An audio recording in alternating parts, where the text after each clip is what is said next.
Essa osso.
bitchy.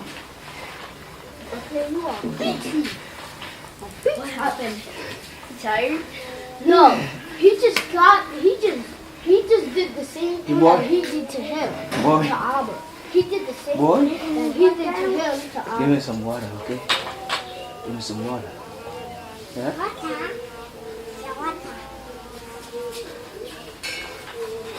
It's so good. Water.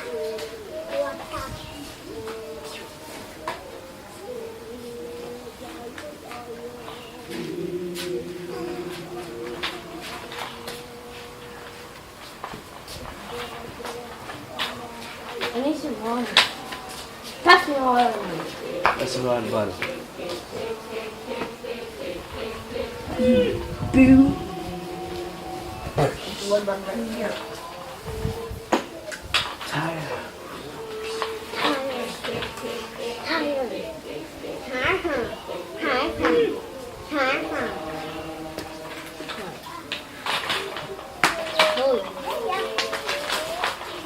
Hey, boy. Come. I'll feed you. Go and give me water.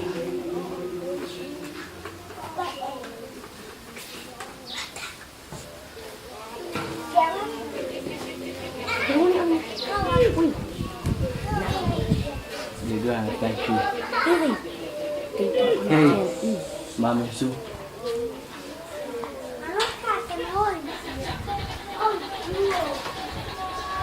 I don't know if they do. Put it down.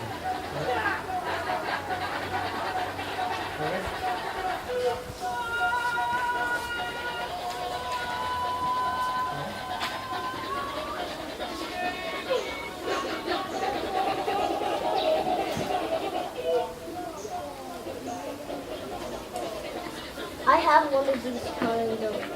My father had a white and black. White and Hey. gray. Give me some water, okay?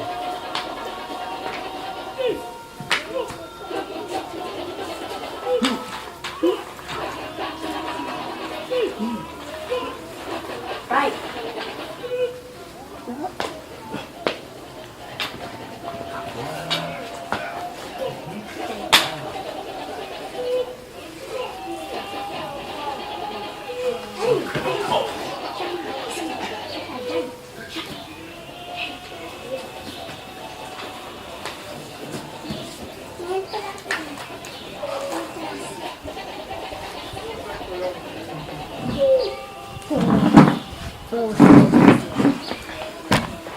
I bet if I told you you're not going to do that to me, then I'll do it to you. Your man chewing steak.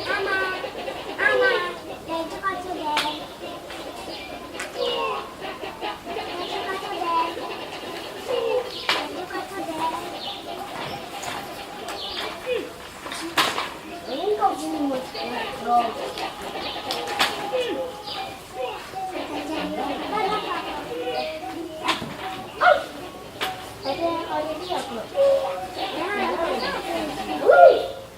Don't go in there. That's somebody's house. You can't just invite yourself in there.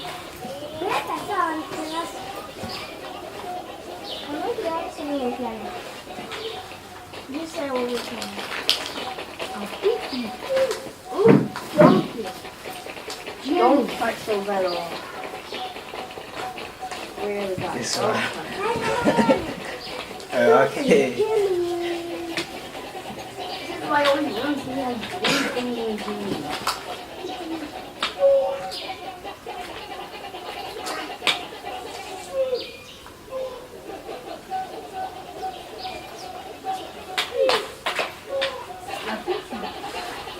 I think you know. Wait. Somebody's filming this. Why? 8 minutes 50. I'll give you that now. What? I'll give you that peanut. What? I already have my own Give me. peanut. Okay, fine. What if I get the peanut? Oh, now. And you let them strong.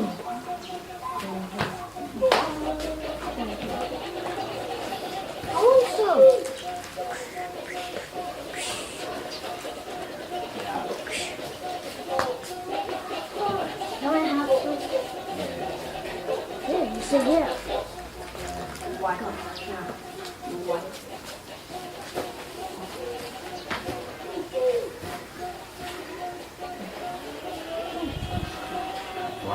sense. You're not Kung Fu, yes, sir. Kung Fu, Yeah, it's not Kung Fu. Capoeira. Capoeira, not Kung Fu. You actually never. You lie, eh? I'm not going to give you that.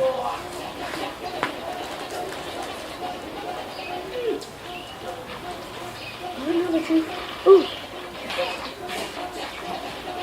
Ooh.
What do you like food? No, everything is favorite. Everything is favorite. You like eating too much. Sorry, going to be. What is it? Well being. Okay, tell me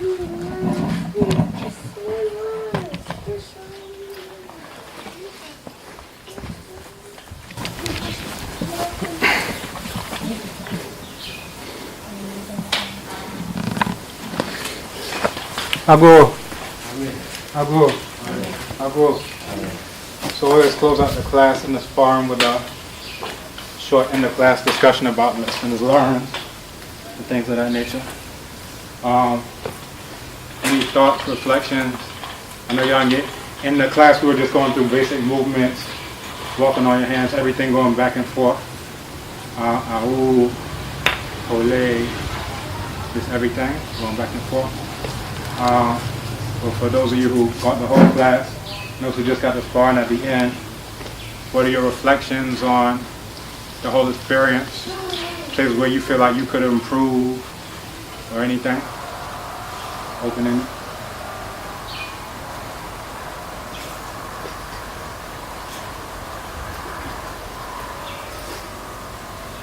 So let's hear from those who it's their first day. We got 2 first timers today. What are your thoughts on the whole experience? I thought it would be harder for me than I expected, but I think I can catch up if I exercise more and continue practice. Yeah, I agree. It's a positive action. That was my reflection on you as well. Physically, you could do everything, just applying yourself to it. Niyama had the same, assessment. First time, Today is my first time back. I've not experienced this before. But I didn't want to ask whether in Capoeira you can add any tactical that you have to it or not, or there is rules or regulation in that. And I don't know they use physical strength in that. I thought it's all about movement. But now I experience something good and I learn. So I would like to be continue to lesson the learn more. Yeah, you teach. So to that, if you read, there's a good book called Fighting for Honor. There's another one called, a text called Domesticating an Urban Menace. Domesticating an Urban Menace. And it basically talks about how in previous times Capoeira was used in war. In war, it had a war called the Triple Alliance War, where it was Uruguay, Brazil, and Argentina against Paraguay, which at that time had the strongest military, especially Navy in South America. And the capoeiras, especially in Rio de Janeiro, they were known for just murdering people. So, the authorities said, what we can do? We can solve 2 problems. Let's send the capoeiras to the war front. So then when they die, then we got soldiers for the war front, and then 2, we don't have to worry about them killing people. Because in the news reports, like the primary source news reports, they say, oh, in downtown Rio, capoeiras, and they didn't call them capoeiristas, they called them the capoeiras. They said capoeiras killed 11 people today. You know, capoeiras did this, they did that. There's another document where they said the capoeira isn't the one who's out front in front of the crowds, who's doing all these agile moves. The real capoeira is the one who skulks about in the crowd and stabs people as they go by. So that was the type of mentality. So anyway, they sent them to the war front, and there was a squadron called Zuavos Baianos. It's like saying the Suave people from Bahia. And they distinguished themselves as a squadron. At that time, they had the single load guns. So you shoot once, that's all you get, because a capoeira would dodge it, and that's how it came into legend that capoeiras can't get hit by bullets, because they got one shot. The capoeira has moved already.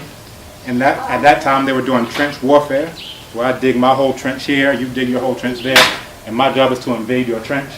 So the capoeiras were experts at invading the trenches. So in the documents, they were awarded, so forth and so on. So then the government of Rio had a double problem, because now the people who were already a problem now had military experience killing. So anyway, Brazil won that war. So in the song, Paranawe, Paranawe, Paranawe. Paraná is a region that's right there, close to Paraguay. And that was where they were deployed to, right there at the war front. So anytime they're singing that, they're talking about this war. So to answer your question directly, the capoeira that most people do tends to be the one that they needed to do to get it legalized again, because it got banned, because they were killing people. It would be like how NPP and NDC, they would hire the capoeiras in order to, you know, steal the ballot box or kill these people who are trying to go and vote. So they banned it. And the only way they're able to ban it is that if they could arrest one, they would then use that one as an agent to fight the other capoeiras. Because without capoeiras, they could never defeat other capoeiras. But in terms of, is everything a part at that, before the ban, everything was part. After the ban, you had Mr. Pasti and others who decided to take out the grappling aspect, decided to take out other things, when he was quoted as saying, the Mestre who grapples shows himself not to be genteel and, you know, highly cultured and things of that nature, because they wanted to make it palatable so that the governor, you know, there in Bahia would allow it to be legalized. So when people ask me what's a part of it, I tell them that the sun is a part of it, because when you get hot, then I use that to my advantage. Or I'll get with the sun behind me, and then it goes into your eyes. So the sun is part of capoeira. The grass is part of capoeira. If I can get you close to that stump, if I can get you close to here, that's part of capoeira. If I can get you close to the bush is part of capoeira. You understand? But if you do it as a game, that one has more set rules, where if I do this move, you do this. If I call you, Kamada, and you do this. And that's the one that, you know, can train you for the move. But what we do is we try to take it back. When we say Abibifahodie, this is African liberation. So we're looking at learning it as a self-defense, to defend yourself, your family, your nation, and your race. So we take it back to what it was before we tried to make it palatable to the white world.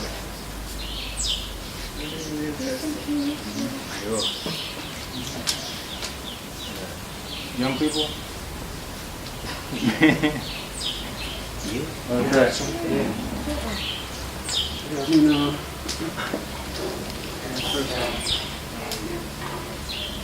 This is where African martial arts and African fighting combat can go. And, you know, good things to see is encourage a lot of strong. Yeah, that's what, you know, sparring and whatnot. It definitely has, you know, I see other elements of what I would just say is the wider, you know, combat arts incorporated, which, you know, is definitely a more practical approach, you know. And so I always think, you know, the issue is that we have to always not be stagnant in the culture, but make it adapt and fit for the present times. And we can do that. The present times call for, you know, more, I don't want to say aggressive, but a more balanced way of humble ourselves and be it. You know, going forward from Baltimore, I have a class there. Been teaching for about 5 years. And before that, I was part of the that's how we met. Going back to Atlanta, you know. 96, I think, or 97 was my beginning. And so, you know, it's been a long journey for me. I'm also, you know, not as agile. I have some back issues I've been dealing with lately. And the kind of, you know, working out. I'm kind of working around. But, yeah, you know, I love what I see. Definitely want to see more bands and systems getting, you know, learning and acclimating with Capoeira and incorporating, not just, you know, he spoke much about the history and the combat side, but also just the spirituality as well as just the Capoeira of life. Because this is an approach that doesn't just stop when you shake hands. You know, that's part of the whole one concept that's really strong and prominent in Capoeira. It's called Malicia. And, you know, I would loosely translate Malicia to say trickery, deception, you know, and it's making appear one thing when something else is. So, you know, I'll just give an example. I've had a few injuries in Capoeira. One was a broken nose. And it was a game in which I felt like I was commanding the game, and at the end, brother shook his hand and went, whoa, just like that. And so although I felt like I had an upper hand, the Capoeira was in his Malicia. And you know, so I'm saying that when we leave the circle, we try to talk about, you know, being aware of your surroundings and not always responding, you know, with the first, the most dangerous, aggressive move up front. Watching and moving and seeing what the other has and being able to use their strength against them. This part of Capoeira, looking at their body size, their arms, and you know what movements they are patterns. And these are things that you can take outside of the circle in terms of Capoeira life. You know, the surroundings. I remember years ago, I used to walk around with stones in his pockets. Right. So many times in my need to, straight in the eye. Well, why are you trying to do this? Everything else. You know? And so, you know, simple things like that, maybe having sand in your pockets.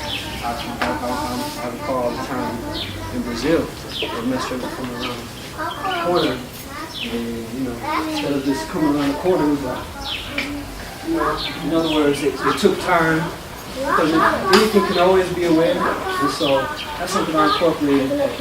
Although we're training these movements, we're not always in a space in which we're, right? Sometimes we're in a space just walking to work, walking and whereabout, and we need to, you know, just be aware of our surroundings. So, yeah, you know, I give thanks to be able to come and be a small part of this, and, you know, try to continue. I'm here for a short time. Building, instruction and more level. The intention is to be back within the years, you know? Repatriate. Yeah, you know, it's a long-term process, you know. Really about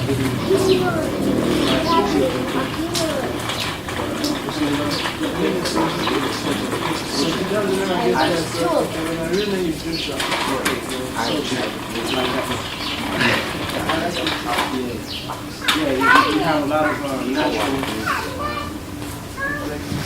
reflexes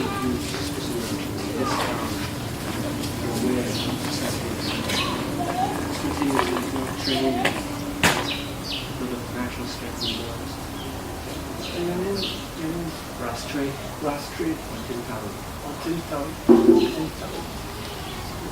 And mine's good. We met back in Atlanta. I started in '98. I I remember y'all broke out from Mr. Jamie's class, and that was my first introduction was was that 5 points? No, we that must have been brother Joseph. He had his little 5 points. Okay. Jamie, we were in West End. Yeah, it was in West End. Yeah. So I remember we started off Jamie's class. So I'm in undergrad Jamie's class. I remember they were talking about $50. So only like 1 or 2 of his classes, and then when I found out about the other one, little 5 points. Yeah, it's interesting. You know, my own story. I could think some still times and moments in which,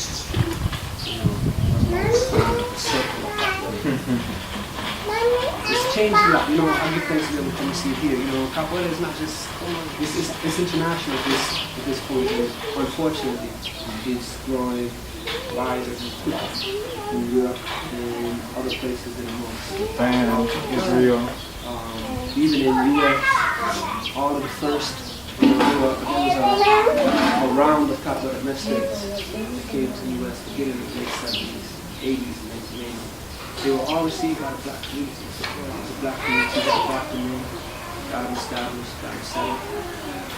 And in due time, they realized they could make more money going in other areas, charging more for that. And this has kind of been the pattern. And so now, most Capoeira classes would be hard pressed to find One black woman. It would be hard pressed to find one black woman in any class I train. It's called African Liberation Capoeira. And we make no excuses about what we're about. We have a mission statement. I don't know of any Capoeira groups that have a mission statement. We have a mission statement. We have a mission statement because that's the only way I can kind of deflect some energy sometimes that comes in the form of, because skinship ain't kinship, And so I've had to navigate even around that because everyone that comes, with African ancestry isn't necessarily for this African immigration. And so I've had to make a mission statement and, first thing people come in the door, I stop them, welcome and say, this is African Liberation Capoeira, and this is our mission. As long as you are with this mission, you're welcome. And that keeps a lot of other energy away. And as soon as they do it, it's very clear what they understand. What I'm saying is to say that, getting back to what you said, when I started Jamie, I trained for Jamie for a while, and then there was a brother Joseph.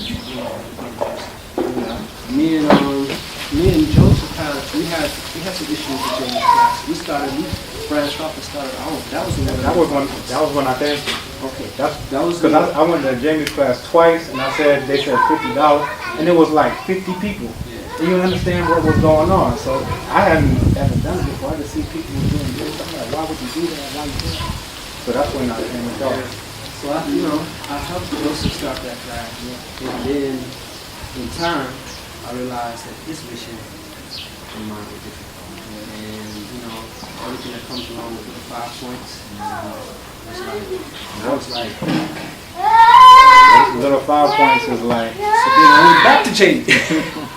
I left Joseph, left the group I started, went back to Jamie, and then from there left Atlanta. From Ethiopia, I had a class in Ethiopia for a year. And back at the embassy? No, it was at my home. Just like this, it was a small community, humble class. I attended one at the Brazilian embassy. Okay. All white class. Okay. Where about here? I don't remember his name. Ethiopia? No, out of Brazil. White Brazilian, and the whole class was white. And it's a different situation because of elevation and obvious.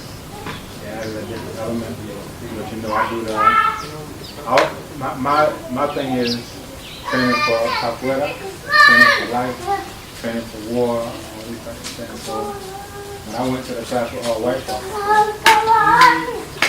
mobile punching bags. It's on. Yeah, no, been traveling all over. And now, have a class and but you know, there's a common language,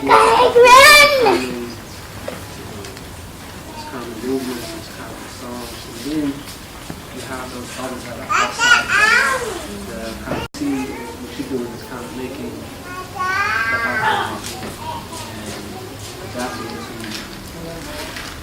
circumstances, which is what I consider should be static. We shouldn't be training the capoeira of 1940s just to showcase and show that it's got value and it's relevant so that we can just practice it. We're not in that stage. We are at a stage which we do end up families very real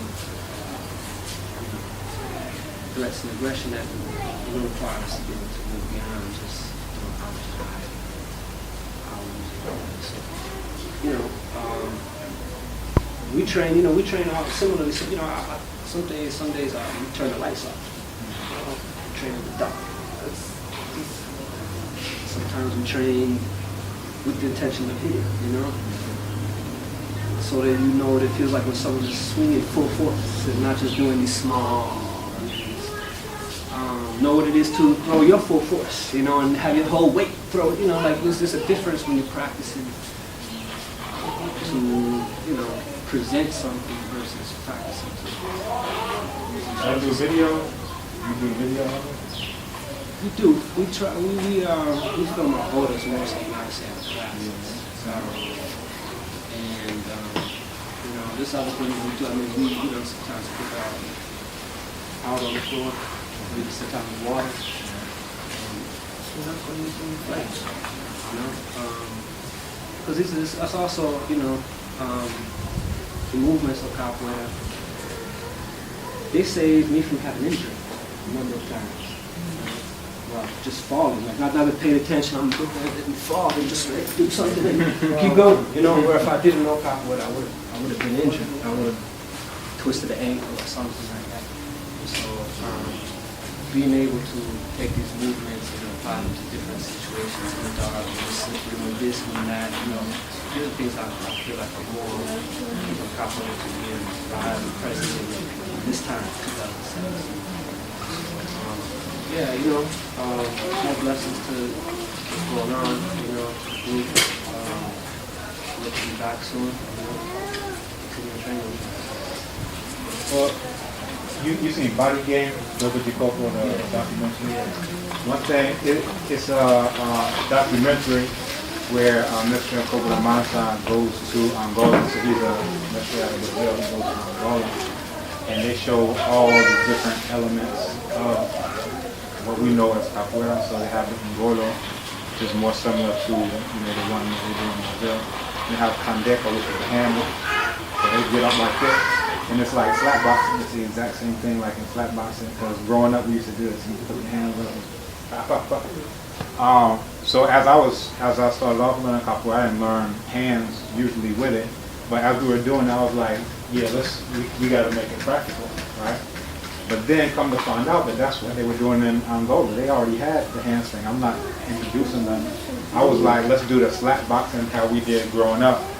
And add that to capoeira, but that's not an addition. That's not what they were doing. Now the kamangula, that's more the grappling one. They get into the circle. This one lifts this one up, slam that one, and all this stuff.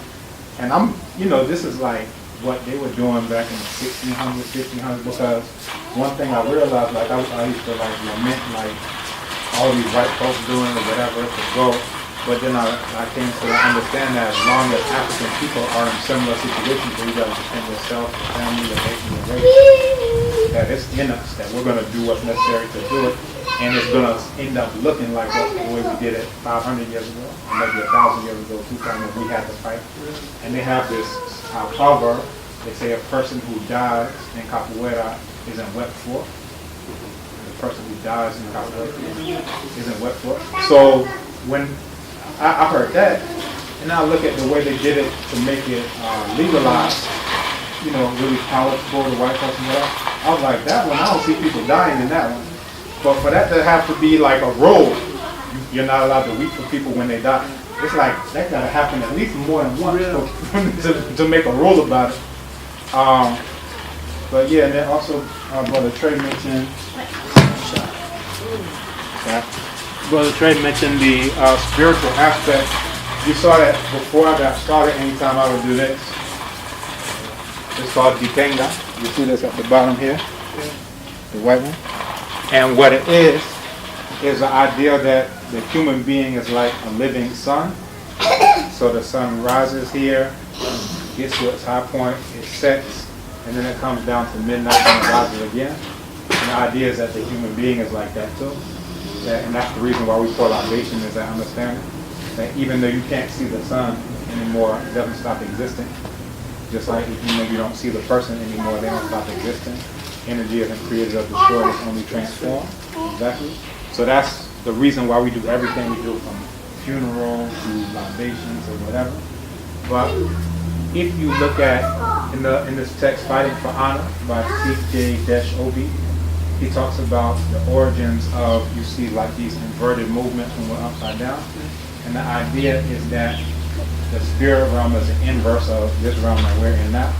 So if we walk upright going here, in the spirit realm, they walk inverted, right? So anytime you want to get the power of your ancestors and things like that, you go upside down. Now come to find out, the oldest spiritual text in the entire world is the pyramid text. And inside the pyramids were Nis, Teti, Merenre, so forth and so on, that they would write certain things. They had the exact same understanding that the spirit realm is inverted. So they had to be able to chant these incantations and say, when I die, I won't have to go upside down like everybody else. You understand? The idea is that here, we eat food, we defecate feces. The idea is that there, they eat feces and defecate food. So like the spell, quote unquote, is I won't have to eat feces, I won't drink urine, that's my abomination, I won't have to do it. But the idea is, imagine you put fertilizer in the ground, and what comes up is the corn. What comes up is, whatever. So that's where you buried your ancestors into the ground. So you give this fertilizer, and in return, they give the food, and it's just that same idea of this is the opposite of that. So when you see us going upside down, that is drawing that spiritual energy. And they had this another documentary, Fight Science, where they were testing the power of various kicks. You've probably seen this, where they had the brother doing Capoeira, somebody doing Muay Thai, somebody doing Taekwondo, Karate. And they came out that Capoeira had the strongest kick. And they actually went into the science of it, is that you have this kinetic linking, which means that even boxers, it's not arms that give you the strength, it's that you're pulling from the ground, coming from the hips, and all that torque is drawn from the ground. So they came to the understanding that the reason why the Capoeira was more effective is that he had 3 limbs on the ground, so he's able to, triple exactly. And it's a science of what we were talking about 5,000 years ago, that when you go upside down, what you're doing is literally you're pulling that energy from the ground and transferring that force into what you do. And then, so all of it just comes full circle, that when we look at what we do and when we have this objective, like to attack without being attacked, right? That's a guerrilla warfare tactic. And I always give the analogy of, if you have 1,000 men on your side and I have 12, I can't afford to use one, right? And that's the way I approach it. So if I deal with you, you're new today, I deal with you like you're an army. So I want to do the attacking, and I want to never ever, get attacked. And once you have that objective, then you start finding different ways to do that. And then, looking at all these other aspects of it, beyond the legalized version, just like Brother Trey was saying that they do over there, is that the grappling aspect, you saw that there. We didn't go as crazy. That's why Neil said he wished he was here. We didn't go crazy because we don't want y'all to think we're crazy, even though we may be. But we go. Sometimes it's just a fight. Sometimes it's just a fight, and it's like, and excuse me. Yeah. I don't see Capoeira this is not completely. This is not completely what I was saying. I don't see Capoeira in its Hey, come on, let's go. looking like What happened?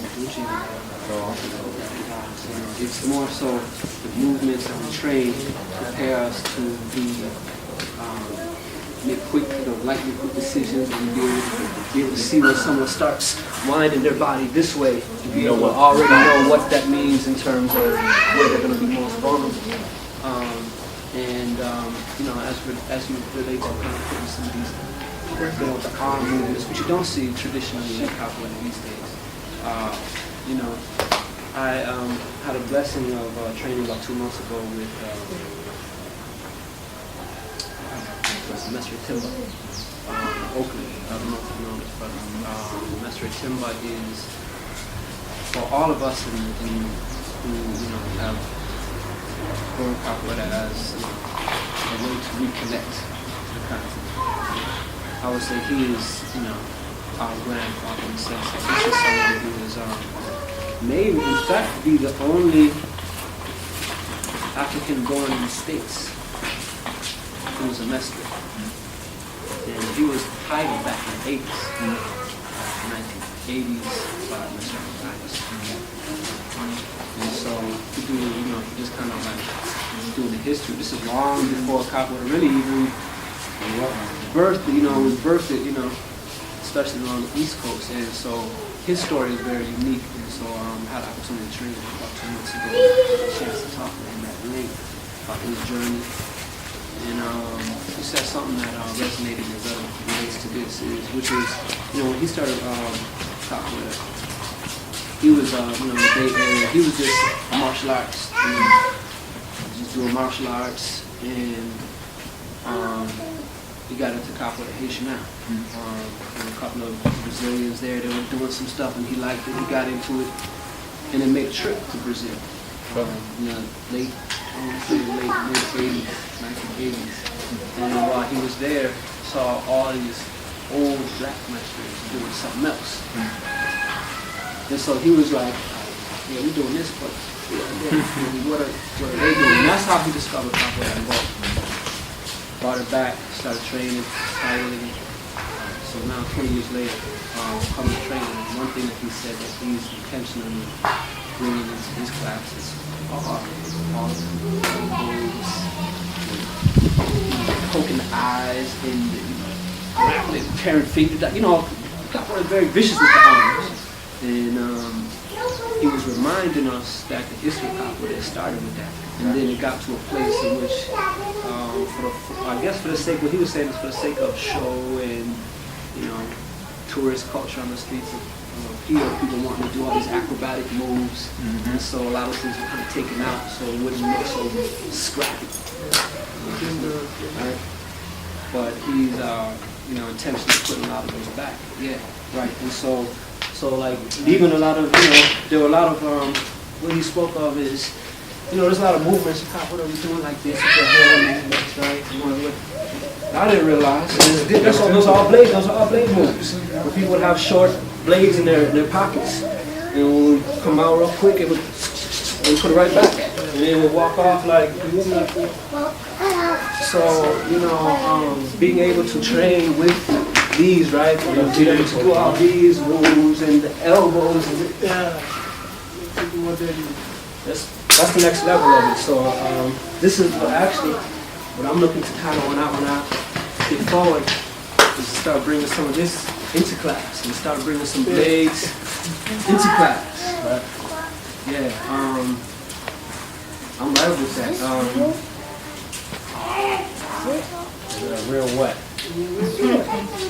Real sword. See if it'll cut. This is Ayala. This is Ayala. I don't want to. As soon as he sees things like this, open it. Try. Open it.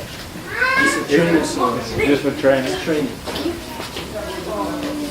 But yeah, but we should be able to start being, and in theaters too, right? Because Melissa is not coming to a fight, like showing them what you have, right? It's kind of they're being tucked away, and so being able to now in the course of the movement, I don't want no problem, right? And being able to put it, and just kind of, like this is part of the movements too, in terms of having weaponry but not showing it. Being able to use it, put it away craftily, all these things are part of it. Slow down. If you look at some, we have a lot of videos online. So some of our old videos are training with using the beer bow, the long staff, using the short one, using knives, real knives, just going with knives before I got these ones. Just everything. And just this idea that this is warrior. And the more I read the history, the more I was like, the way I've been training isn't, it can't do the things that I'm reading Capoeira was doing in the 1600s, 1700s, 1800s. I said, the Asian now, they just hopping and clapping and flipping and whatever. Angola tends to be more of a game and more of a ritual.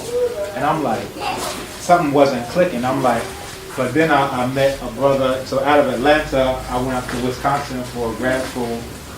All they had was Capoeira Haitian now. And I was like, I don't want to do it. But then I was like, you know what? This is a chance for me to get an excuse to beat up my enemies, and they don't send me to jail for it. I can just like, come in, bam, bam, bam, bam. But eventually I wore out my welcome, as you can imagine. And there was a brother in Chicago. He had Capoeira Kebulan, and the colors were this, red, black, and green. And he was like, yeah, I was in the Marines. We just trained Capoeira for warfare. And I said, that's what I need. So every 2 weeks, one week I would go for weapons training, firearms training. Then the next week I would come to Capoeira, and the next week firearms. And I would just drive 4 or 5 hours every week, bam, bam, bam, to do the training. And that's what really opened my eyes, because I was like, to read about what it was doing, there's a disconnect. Somebody's disconnected. And then I actually read the history, getting into how they got it legalized in the 20s, 30s. And I was like, yeah, I understand what they needed to do to get it legalized. But just like you were saying, we don't need to necessarily be doing it like how it was done before to get it legalized for white people, because we're not in the context of trying to get it legalized for white people. We're in the place where we know who our enemies are, and that's what we need to do to fight our enemies. Our enemies are doing all these things. So the headbutts coming in, the fighting coming in, the elbows coming in, and it's built into the Jenga, what we were saying. That once you understand what this is, so I'm doing the Jenga, that every single move of this is this. Every single move that I'm doing is just lighting people up. And then, I've fought people from every different art that you can imagine. So some people are like, oh, I do karate, I do krav maga, I do taekwondo, I got this belt. And my thing is, your clothing accessories aren't going to save you. I don't care if you got a belt, a hat, a shoe, whatever you got. The only thing, and some, especially the Haitian now, they'll do cords. They got that from the karate. But you can get the white one and the yellow one, blah, blah. And for us, we don't do that, because I'm like, the only way to know what your level is right there. And it may change from day to day. But when we're out there, when we're training, if you got your taekwondo, you got your karate, just bring it. Do whatever you want to do. I'm going to do what I need to do. And then let it all.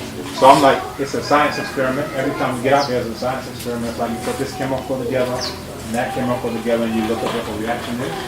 So that's why I call it a combat science instead of martial art one, because I don't like Mars, the Roman god of war. So I'm like, this is a science, because every time you do something, you're learning, does this work or does this not work? If I learn that, okay, when somebody does this, then I'm supposed to do that. Well, I may do that, and then I got kicked in my chest. So then I can either keep doing what somebody told me to do, or I can use my own brain and say, all right, I can do that unless it goes against that principle of attacking without being attacked. I did what my teacher told me, but all my teeth got knocked out. So what's the point of that? So, as we go in, as you're actually fighting people, and I got to the point that that's where the real learning takes place. So we do the class ahead of time, so you learn the moves, you get flexibility, you get stamina, and all that's cool. But the real place where the learning takes place is when you got a live resisting opponent who doesn't want you to do what you want to do. And they're trying to do something to you that you don't want them to do to you. That's when you are actually learning what it is. And that's how in Chicago, that brother, Valentin, that the very first class I went to, he just lit me up. I said, that's what I need to train with. Because if you can't beat me, well, I don't need to train with you. But if you can beat me, all right, that means I need to learn. I need to humble myself, and I need to learn what you know so that I can do that. And out of all the students, I was the one who stayed with it, and I was the one who, at the end of the day, was able to really do something with it. And the same with Niama. And I had a lot of students. Some just travel. I'm at the school, people graduate or whatever. But he's the one who stuck with it. So I was telling him, I said, you look the part, but I know what he knows. So if y'all two are in a fight, I know who to put my money on. Yep. But that's the thing, that once you've fought so many times, you know what it looks like. And I say you should be curious, but not too curious. Curious in the sense of you want to know what the person is going to do, but not curious in the sense of, I wonder what it's like to get hit. I don't know, because sometimes you'll see something coming, and because you've never felt it before, you've never really understood what that's like, it's still just, you let it come. But once you felt it once you felt it twice, that's where the wisdom comes in, where you say, I don't need to do that anymore. I know what that's like. Like you were saying, when you see somebody wind up this move, you say, I know about 10 things that are going to come out of that. And whatever it is, I know it's not going to be a hug and a kiss, so I'm out. I'm out ahead of time. So, what does class look like here? Size and the training center. Yeah, every Saturday at 10, and it fluctuates, but usually it's a small group, it's like this, and it's like this. Niama is a regular. So gee, this is his first day. There's another brother who just retired, Devon. He's been regular, he's been new. So if you look at if you're on a BB2 Mikasa, if you look in the photos and video section, you'll see like some of the last classes, and may just be, 1 or 2 folks. And we just go hard. And that's why I said I wanted us to be on our best behavior today, so y'all don't be like, right? They bringing knives and guns and they just body slamming each other. It's all in context. Yeah, it's all in context. And that's the thing I say, because here it's when I'm training, I'm not trying to kill you, I'm not trying to hurt you. But imagine if the very first time you've ever seen somebody come at you like this is out in the street. That's not cool. You want it to be in a context where it's all black people who have self-love and whatever, and we're just trying to train ourselves up so we can defend our families and our nation. So, some people, there's this one sister who's in a group with Revolutionary in the name.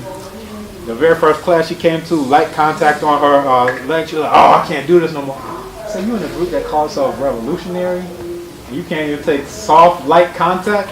Revolution is bloody. That's what Malcolm X said. He said revolution is bloody, and you can't even deal with this.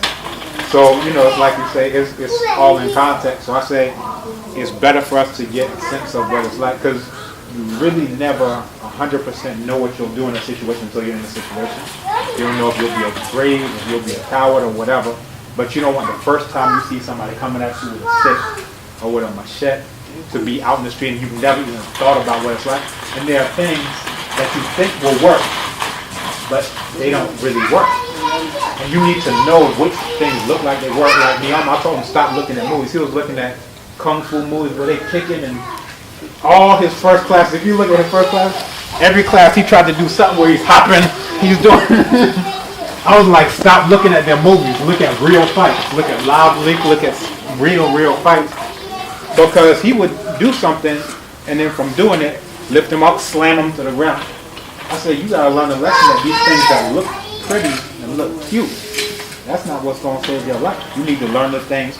And then even though everything has its time, so there may be a time this person is so tired that they can't even move no more, then you can do your happy, clappy, this look cute thing. But you even have to learn what that is in the context where, I thought it worked, but it didn't work. Somebody was resisting me, alive, resisting a point who didn't want me to do it, and they let me up. So I know now that the thing I thought would work, it don't work. So let me find the situation where that may work, but then let me focus on the core thing. So he kept saying, I want to learn how to do backflips. I was like, you need to learn the core thing. If somebody's trying to kill you, how many times are you going to need to do a backflip to do that. So you want to do a backflip, but you don't even know how to protect your face. Bam, you can't protect your face, and you want to work on that. I say work on all these core things, you know, in Capoeira say fundamento. This person has the fundamentals. So you want to work on this core stuff. And then after you know how to do everything, then you can say, now I can just kind of like branch off and do all this other stuff that may look to or whatever. There's a couple brothers that are kind of starting to kind of follow the philosophy.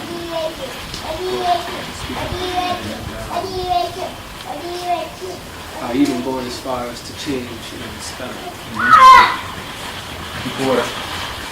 That's what we're using there. I see KAP, and it goes in directly after that, WERA. But we're trying more, even intentionally, and even the word sound, make it more indigenous African and taking it back to African combat traditions as opposed to Brazilian Capoeira traditions. You know, Nganga Fukiao. Yeah. So he actually got a chance to study Kikongo language with him. He says that it comes from Kipura. So Pura, all the moving around like cockfighting, that type of thing. So the art of doing it, you put the key in front of like Kikongo, Kiswahili, and all these things. So like in our videos we'll use the Kipura, but then also, you know, in terms of the re-Africanization and de-whitenization, is that we heard what we were doing. We were listening to Portuguese music. So we removed all the Portuguese music. So we use Akom songs, we use Orisha songs, we use all these things. That's one. And then as we're, you know, dealing with it, it's like coming to and understand that this thing has been whitenized. So you know, there's this ongoing so-called debate of is it African or is it Brazilian? My position is, to whatever degree it has become white Brazilian, which is they just say it so they can have some kind of legitimacy to do it. To whatever degree it has become Brazilian, you say, look, even he's singing Portuguese, or even this, or even, all right, that's the exact same degree it needs to be de-white. So we even here we call asakon. That's what you see on the back. Asakon, and then okosa. So asakon, asa is dance, and then kon is fight. And then okon is fight, and then sa. So if I say asakon, you say okosa. Is that asakon? Asakon! Asakon! Right? And I even did a presentation in African Studies where I went into, you know, there's this myth that, oh, it looks like a dance or whatever because they had to hide it from the master on the plantation and blah, blah, blah. And, you know, I looked at Ngolo in Angola, Asafo flag dancing here in Ghana, knocking and kicking in the States, and then Capoeira in Brazil, and showing that the whole basic worldview for all of them is that you moving as you fight. It's not, I'm in my stance, you hit me, I hit you. When I see that, that's like how you see karate and all these other white Eurasian arts. It's basically a similar thing of how the British used to fight. So they all line up on this side, y'all all line up on that side, then you shoot me, I shoot you, you shoot me, I shoot you. And that's like how they fight too. So what they do on a group level is what they do on individual. I hit you, you hit me, I hit you, you hit me. That's not the African worldview. My worldview is attack without being attacked. So you look at somebody like Muhammad Ali in his younger days, that he said, in the ring I can stay till I'm old and gray because I know how to hit and dance away. So I was showing that from Ngolo, all these things that you're saying are dance moves are really the way that I'm able to move to make sure I'm not taking any damage. You look at Mayweather, you look at whoever, if you're black and you know how to fight. So I showed this Zulu war dances, Ewe war dances, all over the continent. I went back to ancient Kemet 4,000 years ago talking about Imhab as a drummer who was a drummer for the army so that he could bring life to his own army and kill the enemy army. So it's like you get hyped up for your own music. And they're like, oh man, we chose the wrong ones. They coming with that bass, oh, they're gonna kill it. So all these, you know, different things just to show this idea of how we move. It's not, oh, we had to do that. But no. The Zulus weren't trying to hide and show whatever. The Asafo flag, they weren't trying to hide and show what they weren't and knocking and kicking. and then showing the practicality of these things that look like dance moves. So I show, like in the 1920s, in the States they have this thing. So they just, it looks like they're dancing, and I'm showing this thing that looks like just this. Here's somebody standing there, do that, bam! Person fly across the room, just dancing. No, this, everything is practical. This thing that we're doing, like how you were talking, you see people doing like this, all that's practical because you're sitting there, you'll feel it. You don't understand that this is something real. And I even have people who do, like people who consider themselves African centered or whatever, and they only do Muay Thai, all the Eurasian martial arts. So you kick them and they're like, wow, that hurt? I didn't expect it to hurt. Because this is just an idea. Oh, African stuff isn't effective. Only this European stuff, Bruce Lee and whatever is effective. But you know, this is, again, that's the training ground. This is where we see what's effective. This is one thing for me to tell you Capoeira is effective. No, I shouldn't have to tell you anything. Let's just do it. Whatever you bring to the table. 2nd degree black belt, 3rd degree, bring whatever belts you got, bring whatever certificates you got. None of that can protect you. Every single time we get out there, that's when we see where it is. And in the same book, Fighting for Honor, he talks about the origin of these arts coming from some of the stick fighting, the cattle herding, and things like that, where they would actually look at the bulls, and that's where they do the kandeka. So when we grew up, we were doing slap boxing. I didn't know where this came from, but we would just do this. We were saying this actually represents the horns of the bull. And what we're doing is actually what the bulls do is they establish dominance. So it's like, all right, let's see, the bull go round, down. Eventually one of them is going to say, all right, you got that. But even the militia and some of those things as well. So yeah, it's a journey. And I'm not done, none of us are done. Yeah, I mean, look at, what are they doing now? Laja. Gamye and Laja. Yeah. I mean, you have Kalinda, Maiti, like, Fire Circle, they all are done there. They all are done with a lot of swinging kicks. The body is in the same kind of deception in the movements. So we know there's one combination of all of those comments.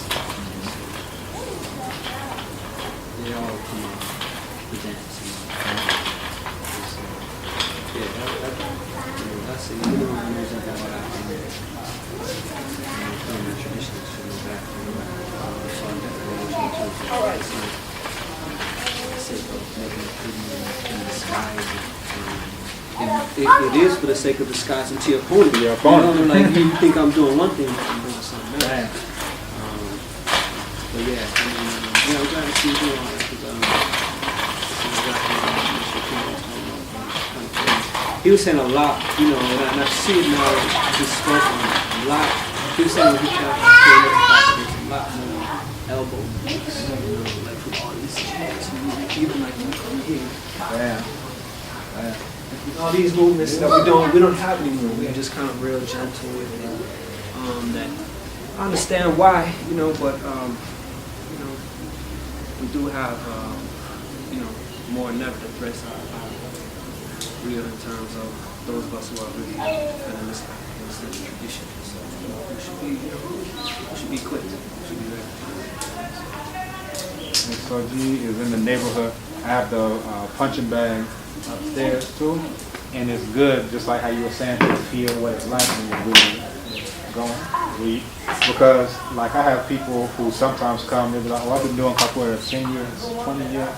Like, have you ever done it as a fight? Oh, I can do it as anything. But they've never actually really done it against somebody who's resistant. And so they may even try to kick you, and they don't realize that they may hurt them. I'm making contact with you, but that may hurt my foot. They've never even felt it before.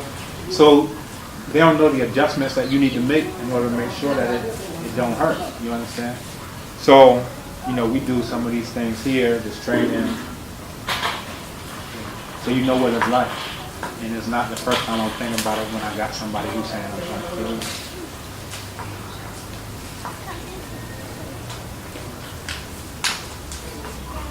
And that's beautiful. African Liberation Capoeira. That's the exact same thing as this. Abibifahodie Afrikan.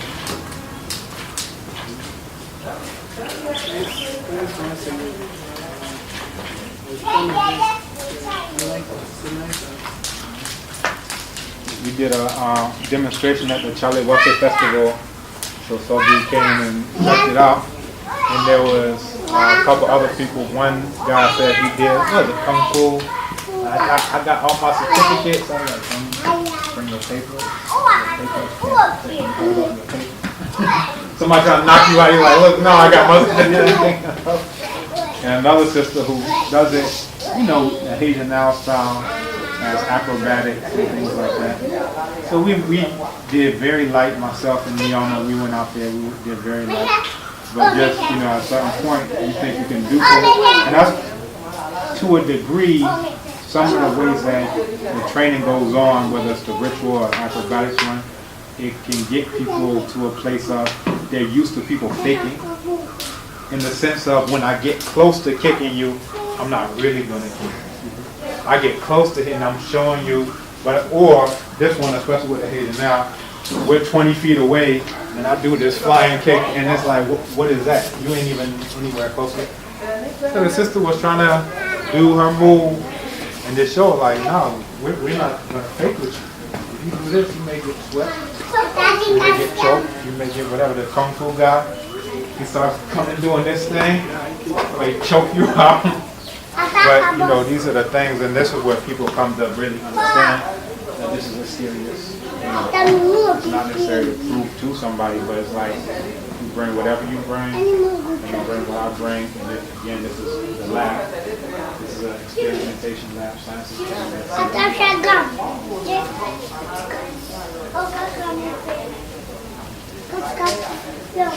So how long you here? Man, I'm short, man. I got my days are numbered now. Taking the building up. So I'm looking to come in December. Do some water and possibly more soda.